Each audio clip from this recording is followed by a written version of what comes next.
Princess Margaret would have loved Meghan Markle as they were both from the same mould, a royal expert claimed. Margaret was the younger sister of Queen Elizabeth II, and was arguably one of the most loved royals.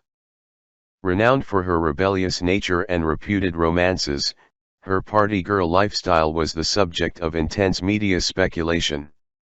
Margaret passed away in 2002, but thanks to The Crown, a whole new generation of royal watchers have become captivated by the princess' glamorous ways. Often described as a modernizer of the royal family, her marriage to, and subsequent divorce from, Anthony Armstrong-Jones, a man of non-aristocratic or royal blood, paved the way for future generations of royals. The princess was one of the first royal celebrities, a status inherited by the late Princess Diana and, more recently, Kate, Duchess of Cambridge and Meghan Markle. As a result of their similarities, royal author Tom Quinn has claimed that the princess would have loved Meghan. Speaking during a recent episode of the To Differ Daily podcast, he said, "She would have loved Meghan. They were both from the same mold completely. And, in fact, I think Margaret would have thought that she had helped move the royal family forward to a position where they were prepared to allow Meghan to marry into the family. Because, as the world knows, Margaret wasn't allowed to marry someone because he was divorced.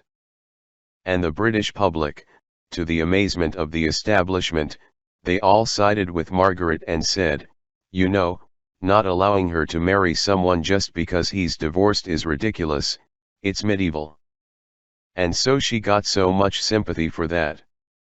I think the royal family, in future, began to think, okay, we've got to at least modernize a bit." Meghan and her husband Prince Harry stepped down from the firm in 2020. They now live in Montecito, California, with their 2 children Archie, 2, and Lilibet, who was born in June last year.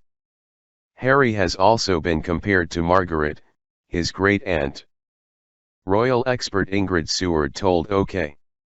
Magazine, "Perhaps Harry has something of his rebel great-aunt about him, because he walked away. The princess was so gregarious and willful and nearly gave up her rights of succession to be with Peter Townsend. In the end she decided she preferred royal life. But I wonder if she regretted walking away from the love of her life." Perhaps one of Margaret's most famous love affairs was with group captain Peter Townsend, a divorcee who was seen by many as an unsuitable match for the young princess and Queen's sister. However, at the time of Princess Margaret and Peter Townsend's relationship, the Church of England opposed divorce. As head of the Church of England, it is thought the Queen could not allow her sister to marry a divorced man, and subsequently, Margaret and Peter did not marry. Ms. Seward added that Margaret would have understood Harry's royal struggles as they were both spare to the heir. She said, "Being a spare is the most difficult position. Margaret would have supported Harry because royal life is relentless, even in their roles." There is currently speculation that Harry and Meghan may return as part-time royals in a dramatic comeback. Speaking on the matter, Tom Quinn said, "Both Meghan and Harry believe that when the elder royals die, in other words, Elizabeth, they may well be able, when Charles is king, be able to come back and be the part-time royals that they really wanted to be. So that they would be 6 months as working royals and 6 months in the States or wherever doing their own thing."